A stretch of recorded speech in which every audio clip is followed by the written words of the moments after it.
Ela foi chamada de deusa em vida e de monstro depois da morte.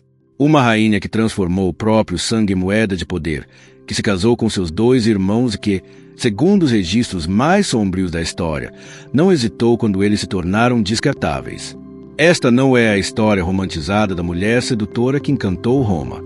Esta é a história real de Cleópatra, a última faraó do Egito, uma mulher moldada por uma dinastia onde o incesto não era tabu, o assassinato era tradição e a família era o maior inimigo. Hoje, no Império das Sombras, você vai entender como Cleópatra subiu ao trono, porque foi obrigada a se casar com seus irmãos, como cada um deles morreu em circunstâncias no mínimo convenientes, porque a história tentou esconder o lado mais cruel dessa rainha. Mas atenção, porque se você acha que já ouviu tudo sobre Cleópatra, eu te garanto que os detalhes mais perturbadores quase nunca são contados. Então já deixa o like agora, porque isso ajuda o canal a continuar trazendo histórias que a história oficial prefere esquecer. Se inscreve para não perder nenhum vídeo e fica até o final, porque os últimos minutos conectam todas as mortes, todas as traições e todas as mentiras em um único desfecho assustador. Cleópatra nasceu no ano 69 a.C., em Alexandria, uma das cidades mais perigosas do mundo antigo quando se tratava de política. Ela fazia parte da dinastia Ptolemaica, uma família de origem macedônica que governava o Egito como estrangeira havia quase 300 anos. Para manter o poder, os Ptolomeus adotaram uma prática que misturava a tradição egípcia com paranoia política, o incesto dinástico. Irmãos se casavam com irmãs para preservar o sangue real, mas, na prática, isso criava uma família onde cada herdeiro crescia sabendo que poderia precisar matar ou ser morto para sobreviver. Cleópatra não cresceu ouvindo histórias infantis. Ela cresceu vendo conspirações, envenenamentos, execuções públicas e disputas internas pelo trono. Seu pai, Ptolomeu XII, conhecido como Flautista, foi um rei fraco, odiado pelo povo e dependente de Roma para se manter no poder. Durante sua infância, Cleópatra testemunhou revoltas, exílios e colapso da autoridade real. Diferente de muitos de seus irmãos, ela recebeu uma educação excepcional. Falava vários idiomas, incluindo o egípcio, algo raro entre os Ptolomeus. Estudava filosofia, política, astronomia e dominava a arte mais perigosa de todas, a persuasão. Quando Ptolomeu XII morreu, deixou o trono para Cleópatra e seu irmão mais novo, Ptolomeu XIII, que tinha cerca de 10 anos. Segundo a tradição, eles deveriam governar juntos e se casar. Não havia escolha. O casamento entre irmãos não era visto como perversão, mas como obrigação política. Porém, desde o início, ficou claro que aquela união seria tudo, menos equilibrada. Cleópatra tinha 18 anos, experiência política e ambição. Ptolomeu XIII era uma criança manipulada por conselheiros gananciosos.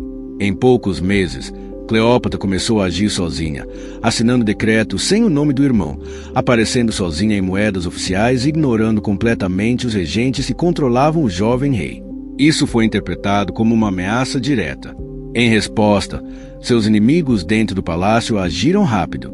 Cleópatra foi acusada de conspirar contra o próprio irmão, perdeu o apoio da corte e foi expulsa de Alexandria. Enquanto Ptolomeu XIII assumia o poder oficialmente, Cleópatra fugia para o deserto, reunindo aliados e planejando sua vingança. É aqui que a história deixa de ser apenas política e se transforma em guerra aberta. O destino interveio quando Júlio César chegou ao Egito perseguindo Pompeu. Em uma tentativa desesperada de agradar Roma, Ptolomeu XIII mandou assassinar Pompeu e ofereceu sua cabeça a César. O gesto foi um desastre. César ficou chocado, enfurecido e percebeu imediatamente que o Egito estava à beira do colapso. Foi nesse momento que Cleópatra executou uma das manobras mais ousadas da história antiga. Escondida em um tapete, ela foi levada até César e se apresentou como legítima rainha traída pelo próprio irmão. Aquela noite selou uma aliança que mudaria tudo. César decidiu apoiar Cleópatra e iniciou uma guerra civil dentro de Alexandria. O conflito foi violento, com incêndios, massacres e destruição. No meio do caos, Ptolomeu XIII tentou fugir, mas acabou morrendo afogado no rio Nilo. Oficialmente, foi um acidente. Extraoficialmente, muitos acreditam que ele foi empurrado para a morte ou abandonado propositalmente. O fato é que o primeiro irmão de Cleópatra estava morto, e ela voltou ao trono mais forte do que nunca. Mas a tradição exigia outro casamento. Agora, Cleópatra foi obrigada a se casar com seu segundo irmão, Ptolomeu XIV, ainda mais jovem que o primeiro. Ele era praticamente uma criança, e o casamento existia apenas no papel. Cleópatra governava sozinha, enquanto o irmão servia como figura simbólica. Pouco tempo depois, ela engravidou de Júlio César e deu à luz Cesarion, um filho que representava algo extremamente perigoso, um herdeiro legítimo, com sangue romano e egípcio.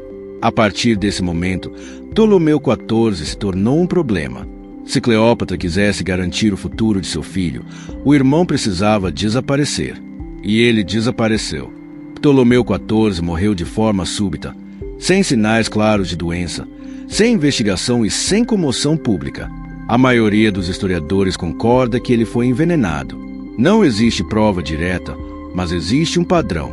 2 irmãos, 2 casamentos políticos, 2 reis mortos enquanto Cleópatra consolidava poder absoluto. E isso não foi tudo. Cleópatra também mandou executar sua própria irmã, Arsínoe, que havia sido exibida como prisioneira em Roma e ainda representava uma ameaça simbólica ao trono. Anos depois, por ordem direta de Cleópatra, Arsínoe foi assassinada dentro de um templo, um local sagrado onde nem mesmo criminosos deveriam ser mortos. Isso chocou até mesmo os romanos. Cleópatra não perdoava. Cleópatra não esquecia. Cada ameaça era eliminada com precisão cirúrgica. Quando Júlio César foi assassinado em Roma, Cleópatra perdeu seu principal aliado e encontrou em Marco Antônio uma nova parceria. O relacionamento entre os dois foi intenso, político e estratégico. Juntos, desafiaram Otávio, o futuro imperador Augusto. Mas Roma não perdoava desafios. A propaganda de Otávio transformou Cleópatra em uma vilã sedutora, uma bruxa oriental que corrompia homens poderosos. A guerra foi inevitável. Derrotada, isolada e cercada por traições, Cleópatra escolheu a morte.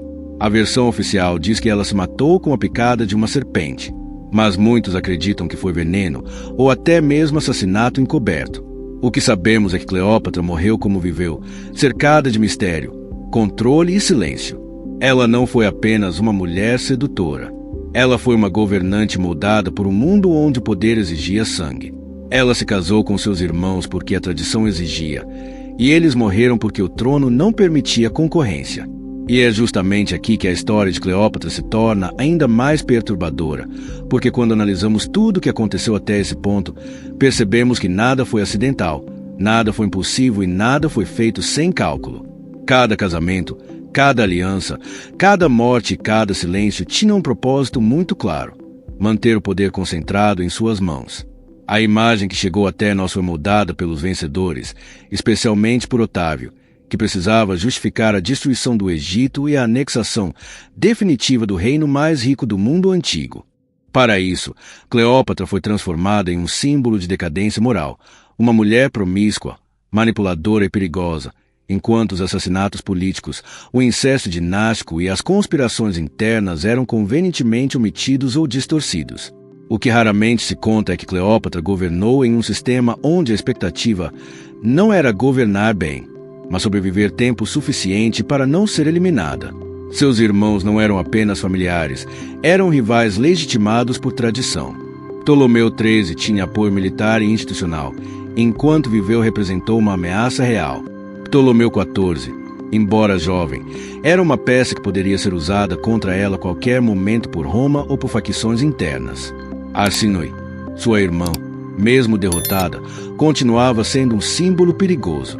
Em um mundo onde símbolos derrubavam reinos, símbolos precisavam ser destruídos. Cleópatra entendeu isso melhor do que qualquer um de seus contemporâneos. O silêncio em torno das mortes de seus irmãos não foi uma falha histórica, foi uma estratégia bem-sucedida. Não existem relatos detalhados, não existem investigações formais e não existem julgamentos porque ninguém tinha interesse em registrar crimes que eram, na prática, ferramentas de governo. A própria Roma fazia o mesmo, apenas com outro discurso.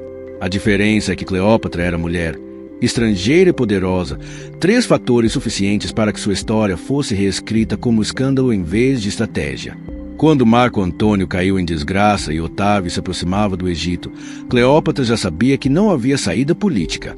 Seu filho Cesarion foi capturado e executado pouco depois, encerrando definitivamente a linhagem que ela tentou proteger a qualquer custo. O Egito deixou de existir como reino independente e Cleópatra passou a viver apenas como lenda, mito e propaganda. Mas quando removemos o verniz romano e observamos os fatos friamente, o padrão é impossível de ignorar. Cleópatra não matou por prazer, não conspirou por capricho e não se casou por desejo. Ela operou dentro de um sistema que exigia decisões extremas e venceu enquanto pôde. Seus irmãos morreram porque, naquele jogo, coexistência não era uma opção. E talvez a pergunta mais desconfortável de todas seja essa: se Cleópatra tivesse sido um homem, sua história seria contada como genialidade política em vez de perversão? É essa reflexão que faz sua trajetória continuar incomodando mais de 2000 anos depois. Agora, se você chegou até aqui, significa que entendeu que a verdadeira história nunca é simples, nunca é limpa e nunca é confortável. Então comenta aqui embaixo o que você acha, porque eu quero saber se para você Cleópatra foi uma tirana implacável ou uma governante que apenas jogou o jogo do poder melhor do que todos ao seu redor. Escreve a palavra Império nos comentários para eu saber quem realmente assistiu até o fim. Se inscreve no canal Império das Sombras, porque enquanto muitos contam a história para romantizar, aqui nós contamos para revelar aquilo que foi enterrado nas sombras.